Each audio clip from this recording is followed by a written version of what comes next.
அடிக்கடி டாக்ஸியில் பயணம் செய்பவரா? அப்போ ஃபாஸ்ட் ட்ராக் ஆப்பை டவுன்லோட் செய்து ரூபாய் 50 டிஸ்கவுண்ட் ஆக பெறுங்கள். தமிழகம் மட்டுமல்ல, இந்தியா முழுவதுமே சமீப காலமாக அமலாக்கத்துறை, சிபிஐ, வருமான வரித்துறை நடவடிக்கைகள் அதிகரித்துள்ளன. தற்போது தலைநகர் டெல்லியில் முதலமைச்சர் அரவிந்த் கெஜ்ரிவால் எப்போது வேண்டுமானாலும் கைது செய்யப்படலாம் என கருதும் அளவிற்கு நிலைமை உள்ளது. அதற்கு என்ன காரணம், பின்னணி என்ன என்பது தொடர்பான விவரங்களோடு இணைந்திருக்கிறார் செய்தியாளர் நிரஞ்சன். இன்னைக்கு காலையிலிருந்தே நாம பார்த்துட்டு இருக்கோம், அரவிந்த் கெஜ்ரிவாலோட வீட்டுக்கு முன்பு காவல்துறையினர் குவிப்பு, அவர் கைது செய்யப்படலாம் அப்படிங்கிற கேள்விகள் எல்லாம் எழத் தொடங்குச்சு. இந்த கேள்வி எழுறதுக்கு என்ன காரணம்?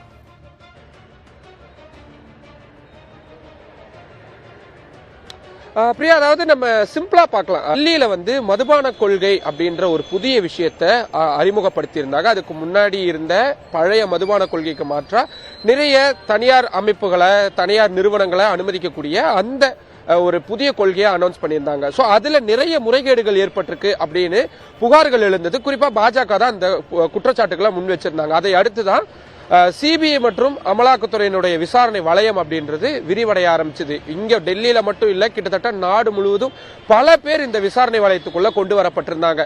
அதுல மிக முக்கியமா ஆளும் கட்சியா இருக்கக்கூடிய ஆம் ஆத்மி கட்சியுடைய முக்கிய தலைவர்கள் ஒவ்வொருத்தரா இதுல சிக்கிட்டே வந்த சூழல்ல இறுதியா முதல்வர் அரவிந்த் கெஜ்ரிவால் அமலாக்கத்துறையினருடைய விசாரணை வளையத்துக்குள்ள கொண்டு வரப்படணும் அப்படின்ற ஒரு நடவடிக்கை அப்படின்றது தொடங்குச்சு. அவருக்கு இதுக்கு முன்னாடி 2 முறை சம்மன் அனுப்பப்பட்டு அவர் நிறைய காரணங்களை சொல்லி, குறிப்பா 5 மாநில சட்டமன்ற தேர்தல் இதெல்லாம் நடக்குது, அதனால என்னால வர முடியாது அப்படின்ற சில விஷயங்களை சொல்லியிருந்தாரு. கடைசியா இப்போ 3வது முறையா இன்னைக்கு ஆஜராகணும் அப்படின்னு சொல்லியிருந்தாங்க. சோ 3வது முறையா பொதுவா ஆஜராகல அப்படின்னா அதுக்கப்புறம் கைது நடவடிக்கை தான் இருக்கும். ரொம்ப ரேரா தான் 4வது சம்மன் அப்படின்றது போகும். அதனால இந்த 3வது சம்மன்ல இன்னைக்கு அவர் ஆஜராவாரா அப்படின்ற ஒரு பெரிய கேள்வி எழுந்திருந்தது. நேற்று இரவுல இருந்தே டெல்லியில இருக்கக்கூடிய அரவிந்த் கெஜ்ரிவாலுடைய வீடாகட்டும், அதே மாதிரி அமலாக்கத்துறையினுடைய அலுவலகமாகட்டும், எல்லா இடத்திலையும் காவல்துறையினரும் துணை ராணுவ படையினரும் நிறைய பேர் குவிக்கப்பட்டிருந்தாங்க. அது மட்டும் இல்லாம அவர் அமலாக்கத்துறைக்கு போறதுக்கு முன்னாடி காந்தி சமாதிக்கு போய் அஞ்சலி செலுத்துவாரு அப்படின்ற தகவல் எல்லாம் கூட சொல்லப்பட்டது. அதனால அங்கேயும் ஏராளமான காவல்துறையினர் குவிக்கப்பட்டிருந்தாங்க. பட் ஆனா இன்னைக்கு அவரு அப்பியர் ஆகல. அவர் என்ன சொல்றாருன்னா, எனக்கு வேற வேலைகள் இருக்கு, குறிப்பா குஜராத்துக்கு போக வேண்டிய வேலை இருக்கு, ரிபப்ளிக் டே நடக்க போகுதுன்றதுனால டெல்லியில பாதுகாப்பு சம்பந்தமான சில விஷயங்கள்லாம் நான் தலையிட வேண்டியது இருக்கு, அரசாங்கம் சார்ந்த முக்கியமான நிகழ்வுகள்லாம் இருக்கு, என்னால வர முடியாது அப்படின்னு அவரு லெட்டர் எழுதிட்டாரு. லெட்டர் எழுதினதோட மட்டும் இல்லாம பத்திரிகையாளர்களையும் சந்திச்சிருக்கிறாரு. அதுல பாரதிய ஜனதா கட்சிக்கு எதிராக கடுமையான குற்றச்சாட்டுகளை அவர் முன் வச்சிருக்கிறாரு.